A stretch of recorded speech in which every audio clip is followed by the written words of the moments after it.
Le Tchad couvre d'immenses territoires répartis sur les zones soudaniennes, sahéliennes et sahariennes. C'est dans ces espaces agroécologiques variés qu'évoluent 10 millions de bovins. Le Tchad est ainsi un des premiers pays d'élevage d'Afrique subsaharienne.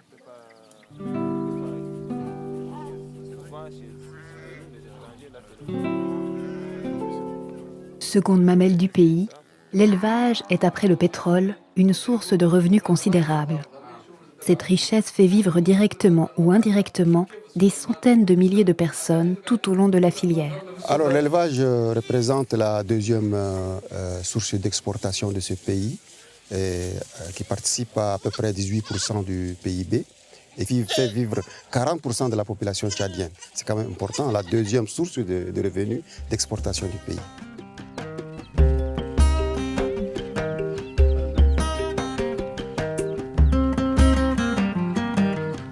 La production pastorale s'appuie sur la mobilité des troupeaux. Grâce au savoir-faire des pasteurs, celle-ci est un facteur de modernité et de rentabilité avérée, permettant de maintenir l'élevage dans ces zones écologiques, tout en échappant en partie aux sécheresses. Il n'y a pas mieux que ce système d'élevage. Toutes ces zones, on ne peut pas faire de l'agriculture là-bas, et donc le seul mode d'exploitation de ces zones arides restera le pastoralisme. Pour moi, le pastoralisme, c'est la meilleure manière, le meilleur moyen de conserver ces patrimoines nationaux d'abord. L'élevage, c'est un capital productif vivant. Il est pérenne, il est renouvelable.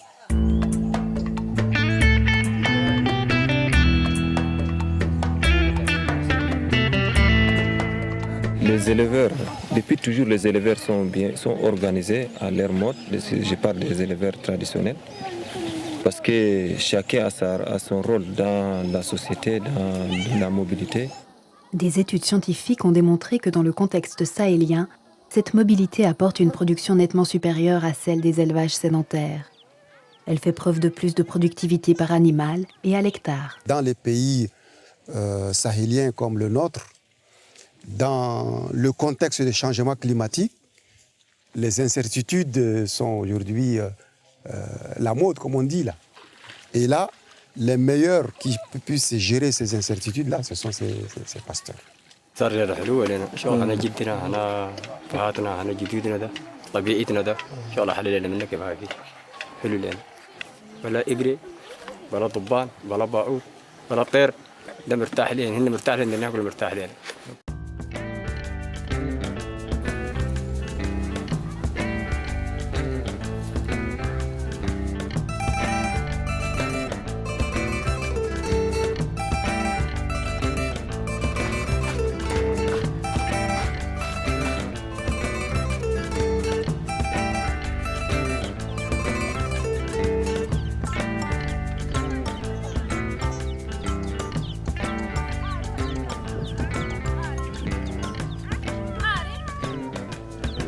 L'organisation sociale très élaborée permet de gérer les déplacements, l'accès au pâturage, à l'eau et au marché. L'élevage pastoral est un élevage familial mixte. Il alimente deux types de filières. La filière courte est basée sur la production laitière, consommée ou bien vendue sur les marchés fréquentés par les éleveurs au fil des saisons.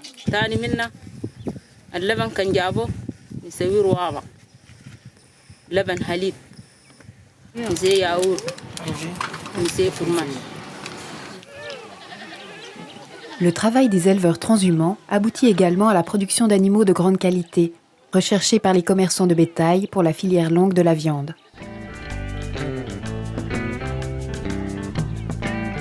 Contrairement aux idées reçues, les pasteurs restent liés au marché. Ils développent des stratégies complexes pour la commercialisation de leur bétail en lien avec leur approvisionnement en céréales. Cette commercialisation est régie par une chaîne d'acteurs incontournables assurant des fonctions complémentaires. Ils garantissent notamment la traçabilité des animaux, la bonne conduite des transactions et la qualité des modes de production.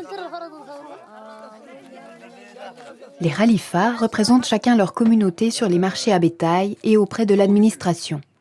Ils fournissent à distance aux éleveurs de leur communauté les informations sur la dynamique des marchés, la présence des commerçants et les prix pratiqués. الخليفة رول حقه entre éleveurs والجوفرنمنت. كان فيها مشاكل بين الحكومة والبقاري. الخليفة هو اللي بيحلها، هو واسطة، هو ambassadeur. Les éleveurs-vendeurs ont recours à leur damine qui les accueille sur le marché et mobilise son savoir-faire de négociateur avec les acheteurs. Ils sont capables de repérer des animaux déclarés perdus ou volés et engagent leur responsabilité dans la traçabilité des animaux vendus. أنا ضامن ده لا كان بقرة همت نقدر نشيل قراها هنا كوين كنا نجيب على سيد الشارع ده نحطها فوق نسيلها نجيب عليها كنوين كلنا. Les commerçants qui viennent acheter les bêtes sur ces marchés s'assurent ainsi de la provenance et de la qualité des animaux.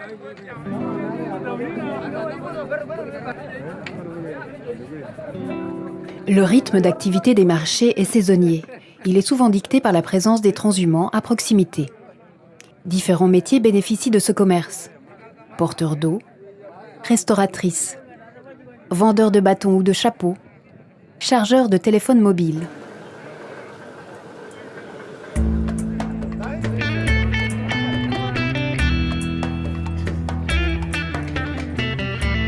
Les commerçants confieraient jusqu'à 800 000 bêtes à des convoyeurs de bétail. Ces exportations représenteraient une valeur économique de 140 milliards de francs CFA. Au Tchad, ces déplacements se font principalement sur pied, évitant ainsi les taxations illégales. Tout au long des distances parcourues, le savoir-faire des convoyeurs permet d'acheminer les animaux en exploitant les pâturages et les points d'eau. Il déjoue aussi les risques de vol et de multiples tracasseries administratives. Ces exportations se font surtout vers le Nigeria. Les changements des pratiques alimentaires, avec l'augmentation de la consommation de viande, font de ce pays un marché attractif pour les commerçants de bétail tchadiens.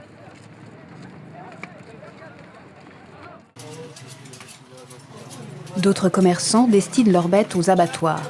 Cela approvisionne le marché local en viande de qualité à un coût modéré.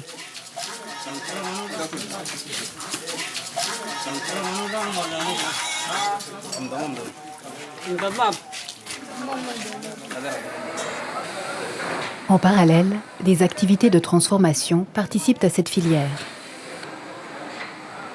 Formatrice de la viande de Dagana.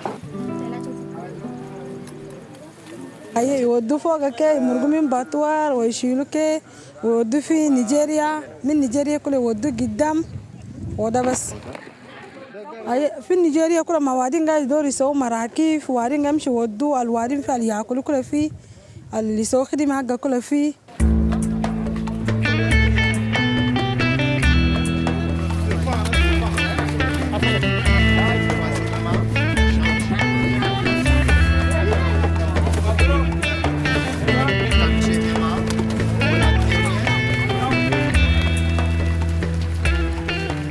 Et des contraintes fortes font obstacle au développement de la filière, telles que les prélèvements illicites, les difficultés au passage des frontières, les vols pendant les déplacements et l'accès à l'eau. Les éleveurs, ils sont victimes de la démographie parce que les gens ont beaucoup plus besoin d'espace pour labourer, pour cultiver, pour vivre, les cultivateurs. D'où les conflits entre cultivateurs et éleveurs.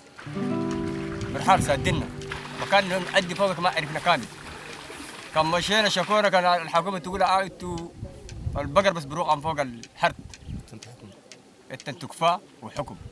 Les infrastructures de commercialisation inadaptées constituent aussi une forte contrainte.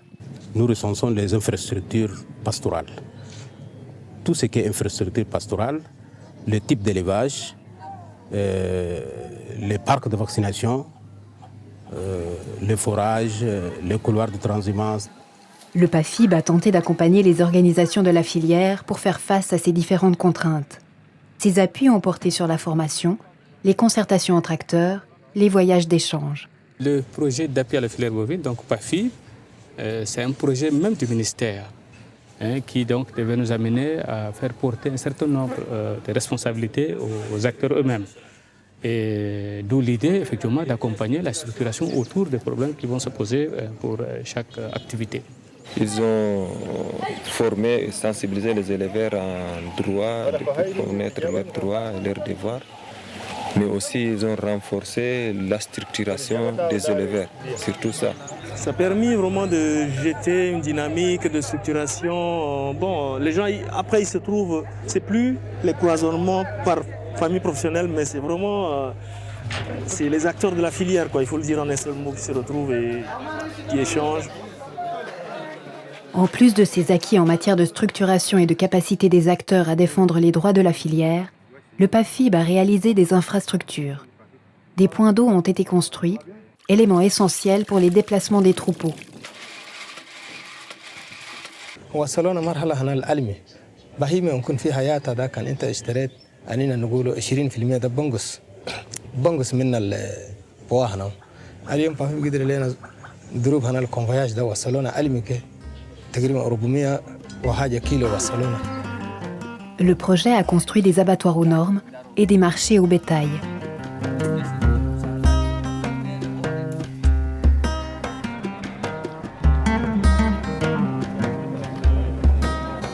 والسجن هناك ما هنا ده هنا فايد كل لنا ده راح علينا بقر هنا يودر ما في الدردر كريد داخل كان شغل وقت كنا نلقوا شغل يوريو كما في.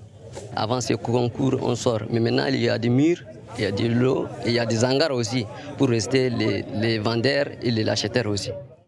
Ensuite, le PAFIB a accompagné la mise en place de la gestion de ces infrastructures commerciales.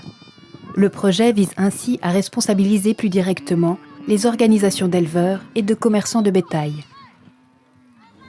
ده أنا نقول PAFIB قدر وصلنا مستوى بيت كيف أم باكر يوصلنا في أبي آخر.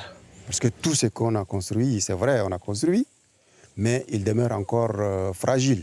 Comment faire pour le consolider? Et ensuite, comment faire pour, à partir de cette consolidation, construire l'interprofession? Avec la dynamique interprofessionnelle émergente, les professionnels et l'État tchadien veulent s'engager pour une meilleure reconnaissance du pastoralisme et de ses productions.